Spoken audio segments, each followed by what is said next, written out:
ये 3 बातें मैंने यहाँ पर लिखी हुई है और ये 3 बातों का मैं आपको एक एक व्याख्या भी करूँगा कि मैंने अपने लाइफ में पोस्टर भी बेचा है। ठीक है, ध्यान से देखना। मैंने रिक्शा भी चलाया है और कहाँ चलाया वो भी बताऊँगा मैं आपको, और कई रात मैं भूखे भी सोया हूँ। ये मेरे जीवन की एक सच्चाई है जिसको मैं कभी भूल नहीं सकता हूँ। ठीक है, और ये कैसे हुआ क्या हुआ ये बता रहे हैं। वक्त है 2014 का, जब हम दिल्ली में आए थे ग्रेजुएशन करने, जब हम 12th में थे और 12th पास आउट करके जब हम दिल्ली में आए थे ना, तब उस समय मेरी जो उम्र थी, अगर हम 2014 की बात करें तो कितने साल हो गए, 14 4 18 साल की मेरी उम्र थी और 18 साल की उम्र में हम जो है वो दिल्ली में आए हुए थे। 1996 का हमारा जन्म है और 18 साल के दिल्ली में जब हम यहाँ पर आए थे ना, तो उसके बाद से हमने घर से पैसे मंगाने बंद कर दिया। पैसे मंगाने बंद कर दिए तो पैसे की बड़ी दिक्कत हो गई यार। मतलब ठीक है, कॉलेज की फीस भरना होता था, रूम भी रेंट देना होता था और दिल्ली में सर्वाइव करना काफ़ी मेरे लिए मुश्किल हो गया। तो एक टाइम ऐसा आया कि 2014 के बाद से जब मैं ग्रेजुएशन के फर्स्ट ईयर में था, तो वहीं से मैंने ट्यूशन्स पढ़ाने शुरू कर दिए, होम ट्यूशन। ठीक है, बच्चों को 6th के क्लास को, 7th क्लास को, 8th क्लास को। तो मैं ऐसे ही एक जगह ट्यूशन पढ़ा रहा था और कुछ महीने के बाद क्या हुआ कि 2 महीने के बाद जो है जहाँ मैं ट्यूशन पढ़ा रहा था वहाँ पर जो है वो लोगों को कहीं जाना पड़ा, जिसके चलते मेरा जो है वो ट्यूशन छूट गया। अब ट्यूशन छूट गया तो वैसे हालात आ गए थे कि किराया विराया देना थोड़ा मुश्किल हो गया। तो वैसे केस में मेरे जो कुछ दोस्तों का समूह था, जो कि शायद अगर आज ये वीडियो देख रहे हो तो उनको ये बात पता भी होगा। तो मेरा एक दोस्त करके था, आशीष करके, उसने कहा कि यार देखो फलाने जगह पर चलना है, 2 घंटे का काम है, गुड़गांव में एक्चुअली जाना था, 2 घंटे का काम है और 2 घंटे में स्कूल का प्रमोशन करना है, उसके लिए तुम्हें वो 400 रुपये देंगे। तो मैंने कहा चल लेते हैं, कोई दिक्कत की बात नहीं है।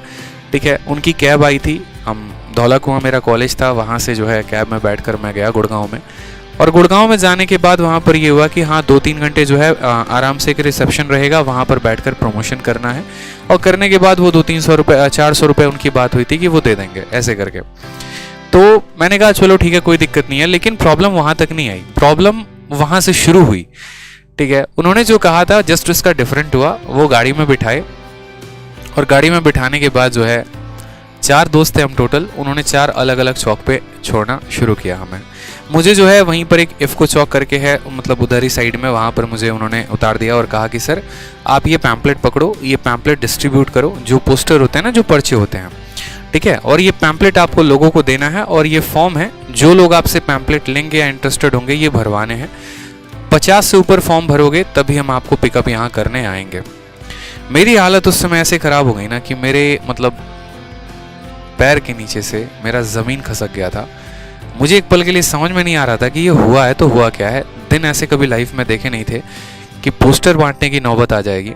ठीक है, बट कोई बात नहीं, मैंने कहा चलो कोई बात नहीं। और बुरा तब लगा ना कि जब मैं लोगों के पास जा रहा हूँ पोस्टर लेके, तो अरे भैया टाइम नहीं, हटाओ यार यहाँ से मत बात करो। क्योंकि हम भी ऐसा करते हैं, कोई समय पोस्टर लेके आता है, अरे भाई टाइम नहीं है यार बाद में। तो कोई जल्दी वो फॉर्म भरने को रेडी नहीं था और जब तक वो फॉर्म हम नहीं भरते तब तक कोई मुझे पिक करने नहीं आता। मेरे पास उस समय पैसे भी नहीं थे, ना मोबाइल फ़ोन था, चोरी हो गया था कुछ टाइम पहले दिल्ली में आते ही। जैसे तैसे करके लोगों से फॉर्म भरवाए। फॉर्म भरवाने के बाद किसी के नंबर से उनको फ़ोन किया, उन्होंने पिक किया। और एक वो दिन था जब मतलब हम कहते हैं ना कि यार पढ़ाई बहुत मुश्किल है, पढ़ाई बहुत मुश्किल है, नहीं होता है, मैथ्स है सॉल्व नहीं होता है, जीएस है याद नहीं होती है। उसी दिन मुझे लाइफ में समझ में आ गया था कि इससे मुश्किल तो धरती पे कोई काम है ही नहीं, इससे बेस्ट है। ठीक है, मतलब अगर मैं ये बात बोलूं, एक तरफ पढ़ाई और एक तरफ पोस्टर बेचना है, तो मैं बोलूंगा कि मेरे लिए जो है ना, मेरी जो पढ़ाई है ना वो ज़्यादा आसान है, मेरे लिए पोस्टर बेचना काफ़ी मुश्किल है। तो मैंने अपने लाइफ में कई रात मुझे लगे थे उस चीज़ से मुझे बाहर आने में, तो मैंने अपने लाइफ में पोस्टर भी बेचा।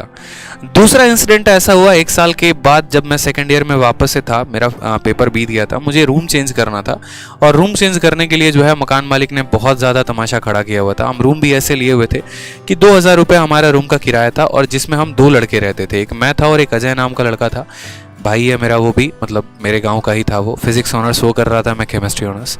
तो 2000 रुपये किराए में हम दोनों रहते थे, लेकिन मकान मालिक आए दिन परेशान करना, पढ़ाई में डिस्टर्ब करना, बड़े मुश्किल से करके हम लोगों ने रूम चेंज करने का डिसीजन लिया। लेकिन हमारे पास सामान ले जाने के लिए भी जो है वो रिक्शा विक्शा कुछ भी नहीं था। तो पास में ही हम शाम को सब्जी लेने जाते थे, तो एक सब्जी वाले से थोड़ी सी अच्छी पहचान हो गई थी, क्योंकि हम भी बिहार के थे, वो भी बिहार के थे। तो बातों बातों में तो जस्ट हमारे रूम के सामने ही उनका ठेला रखा हुआ था। तो हमने कहा कि भैया देखो पैसे तो है नहीं, थोड़े बहुत आप 150 रुपये ले लेना, क्योंकि 400-500 रुपये ले रहे थे शिफ्ट करने के लिए ऑटो और रिक्शे वाले। मैंने कहा भैया 150 रुपये दे देंगे, रिक्शा हम लोग खुद ही चला लेंगे, सामान हम लोग खुद ही रख लेंगे, हम लोग रूम पे पहुंचा देंगे, बस आपका रिक्शा आधे घंटे के लिए चाहिए।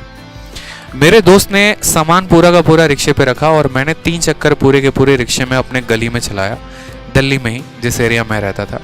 खुद भी काफ़ी ज़्यादा बुरा फील हो रहा था, तो रुमाल बांधकर भी जो है वो भी चलाया। मैंने कहा कोई बात नहीं, होगा लाइफ में, जो भी होगा ऊपर वाला देख रहा है, कुछ होगा अच्छा तो कभी डिस्कस किया जाएगा, कुछ भी है, ठीक है।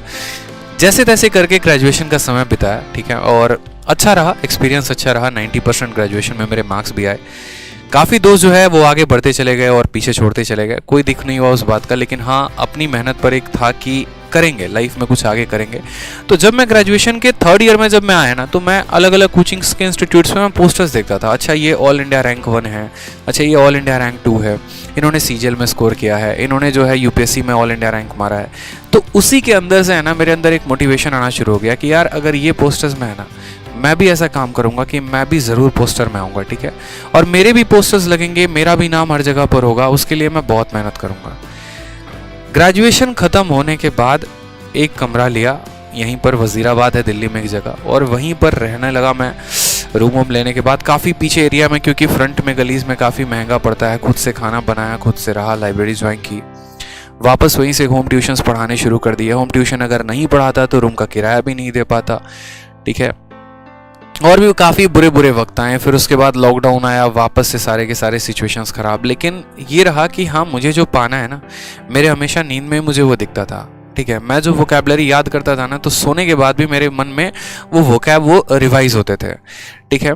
कई ऐसी रातें आ गई थी ना जहाँ पर लॉकडाउन में जेब में पैसे नहीं होने के कारण भूखे भी सोना पड़ा है आदमी को। मतलब ठीक है आज पैसे नहीं है, कोई बात नहीं, पानी पी के सो लेते हैं। करवट बदलने पर भी एक तरीके से पेट दुखता था कि यार पेट दुख रहा है, इधर से करवट ले रहे हैं तो पेट दुख रहा है, ठीक है। सीधा सोने पे पेट दुखता था तो उल्टा सो जाते थे कि चलो ऐसे पेट नहीं दुखेगा, ठीक है, सुबह की बात है, कुछ जुगाड़ कर लेंगे। ऐसे ऐसे वक्त मैंने अपने इस दिल्ली में बिताए हैं, ठीक है। ऐसे ऐसे वक्त पिछले 3 सालों के अंदर जो है मैंने देखा है अपना, मतलब एक एक सिचुएशन मैंने अपने लाइफ में देखी है, और उस सिचुएशन से मुझे इतना मोटिवेट किया है ना, इतना मोटिवेट किया है कि आज उसी का नतीजा है कि बैक टू बैक मेरे पास 5 सरकारी नौकरियां है, और मैं चाहूँ तो जो ले सकता हूँ। मैं एक इंस्पेक्टर भी हूँ ऑलरेडी, सीजीएल 2019 से एक्साइज इंस्पेक्टर भी हूँ, ठीक है। सीएचएसएल में मेरा ऑल इंडिया रैंक 114 भी है, आप लोगों के आशीर्वाद से एक वेल एजुकेशन चैनल पर, ठीक है, बहुत अच्छे परिवार में एक बहुत अच्छा एक टीचर भी बन चुका हूँ आप लोगों के परिवार आशीर्वाद से। बहुत अच्छा तो नहीं कहूँगा, हाँ थोड़ा बहुत पढ़ा लेता हूँ, थोड़ा बहुत नॉलेज है, ठीक है। बस आप लोगों की जो है वो हमेशा भलाई के लिए सोचते रहता हूँ, ठीक है। तो इसलिए मैंने हमेशा इस चीज़ पे फोकस की। दूसरी बात, बहुत बच्चे ये भी बोलते हैं कि सर आप इतना पढ़ाते हो, कभी आप अपने लुक्स पे ध्यान नहीं देते, कभी इन चीज़ों पे ध्यान नहीं देते, कभी कैसे ही बाल रहता है चले आते हो।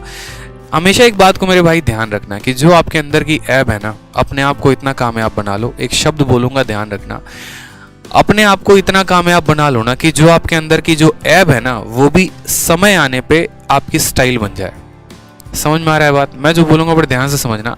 आपके अंदर की जो एक ऐब है, ऐब क्या बोलते हैं? ऐब उसको बोलते हैं जो आपके अंदर की कमी है ना, ठीक है, समय आने पर वो भी स्टाइल बन जाए। यानी अगर आप धोती पर भी अगर पहनते आए हैं, आपके पास पैसे नहीं थे कभी जीन्स या शर्ट पहनने की, अगर आप धोती पे थे, तो वक्त को ऐसा बदल के रख दो कि वो धोती जो है ना वो एक समय का ट्रेंड बन जाए, ठीक है। तो मेरी सिंप्लिसिटी ही मेरा ट्रेंड बनेगा एक दिन, ये मुझे पता है, ठीक है। बस वो मेहनत है जो उस कदम पर लेकर आएगा। आपको भी इसी तरीके से मेहनत करते रहना है। बहुत बड़े बड़े यार नहीं होते भाई, जितने भी ये टॉपर्स होते हैं ना, शायद ही उनके 10% ऐसे होते हैं जो बहुत अच्छे बैकग्राउंड से होते होंगे, ठीक है। 90% सिचुएशंस वैसी लोगों की होती है, सबके सब स्ट्रगल कर रहे होते हैं। बहुत बड़ी फैमिली से कोई नहीं होता है यहाँ पे। अगर उतने बड़ी फैमिली से होते तो यार हम IIT करते, ठीक है, हम MBA करते, हम यहाँ पर मेडिकल की तैयारी करते, हम सरकारी नौकरी की तैयारी थोड़ी करने आते हैं।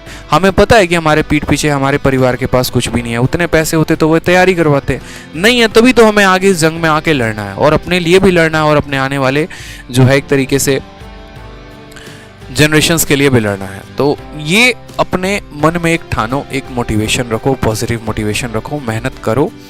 आपके मेहनत से बड़ा कुछ भी नहीं हो सकता इस धरती पे। और मैंने खुद पर्सनली अपने लाइफ में देखा है कि मेहनत का जीवन में कोई तोड़ नहीं है। जिसने मेहनत की है वो हमेशा निरंतर आगे बढ़ता गया है, ठीक है, और वो हमेशा आगे बढ़ता चला जाएगा। तो इस मेरी है ना, आप कभी ये मत सोचना कि सर जो है बहुत शुरू से हाई फाई थे, इंग्लिश मीडियम में पढ़े थे, बहुत हाई बैकग्राउंड थे, हमारा ही बैकग्राउंड लो है। मैं बच्चों से आज बात करता हूँ, बहुत बच्चे ऐसे हैं जो सिक्योरिटी गार्ड की जॉब करते हैं, बहुत बच्चे ऐसे हैं जो खेतों में अभी भी काम करते हैं, खेती भी करवाते हैं, पढ़ाई भी करते हैं, बहुत ऐसे हैं जो दिल्ली में बस में कंडक्टर भी एक स्टूडेंट, ठीक है, और फिर भी उस बार इसके सीजीएल में भी काफ़ी अच्छे नंबर है, सीएचएसएल में भी। तो सबका ऑलमोस्ट पैटर्न इतना ही होता है मेरे भाई। बस मैं बोलूँगा कि वो बच्चे काफ़ी ज़्यादा खुशनसीब हैं जिनके पास रोटी आ रही है और जिनके पास मेहनत करने की ज़रूरत नहीं है, उनके घर वाले उनको सपोर्ट कर रहे हैं। तो ऐसे बच्चों को मुझे जहाँ तक लगता है भाई जान लगा दो, ठीक है, कम से कम वो हाथ में स्मार्टफोन तो है, कम से कम फैसिलिटीज़ तो घर वालों ने दे रखी है, ठीक है। सोचो उनका जिनके पास तो कुछ भी नहीं है, फिर भी वो एक से एक रैंक फोड़ रहे हैं और एक से एक नौकरी लेके जा रहे हैं, ठीक है। तो मेहनत करते रहो, भगवान न करे कभी किसी के जीवन में ऐसी नौबत आए, ठीक है। हमारे में आई, चलो हमने सह लिया, किसी और में आए तो पता नहीं कोई सह भी पाए या नहीं सह पाए। लेकिन बस आपको है ना, ऐसे ही जो भी लिस्ट खोलो ना, आज मुझे पता होता है कि मैं भारत का कोई भी गवर्नमेंट एग्जाम दूंगा ना, उसके सिलेक्शन के फाइनल लिस्ट में मेरा नाम होगा, क्योंकि मैंने ईमानदारी से मेहनत की है, मैंने ईमानदारी से पढ़ाई की है, मैंने हर सब्जेक्ट को बड़े डेप्थ में पढ़ा हुआ है, हर सब्जेक्ट का बड़ा प्रॉपर नॉलेज रखा हुआ है, इसलिए मुझे पता होता है, ठीक है। ये इसको ओवर कॉन्फिडेंस नहीं कहेंगे, लेकिन इसको आत्मविश्वास ज़रूर कहेंगे कि मैं भारत का आज कोई भी एग्ज़ाम देने बैठूँ, अगर मैं यूपीएससी का भी एग्ज़ाम देने बैठूँ और ढंग से मेहनत कर लूँ ना, तो उसके भी सिलेक्शन में मेरा लिस्ट में नाम ज़रूर होगा। नो मैटर पोस्ट क्या होगी, नो मैटर रैंक क्या होगा, हाँ मैं सिलेक्शन में ज़रूर रहूँगा। लेकिन आज अगर मैं वो अपने कीमती समय छोड़कर आपको पढ़ा रहा हूँ, तो कहीं ना कहीं मेरे लाइफ का जो एक सपना था मैं उसको पूरा कर रहा हूँ। और सपना ये था कि मैं गरीबी में रह चुका हूँ, मैं मुश्किलों में रह चुका हूँ, बस मेरा कोई भाई या मेरा कोई भी दोस्त यहाँ पर वैसे हालात में ना रहे। मुझे गाइड करने वाला कोई नहीं था, लेकिन आपको गाइड करने के लिए आपका बड़ा भाई आदित्य रंजन यहाँ पर ज़रूर है।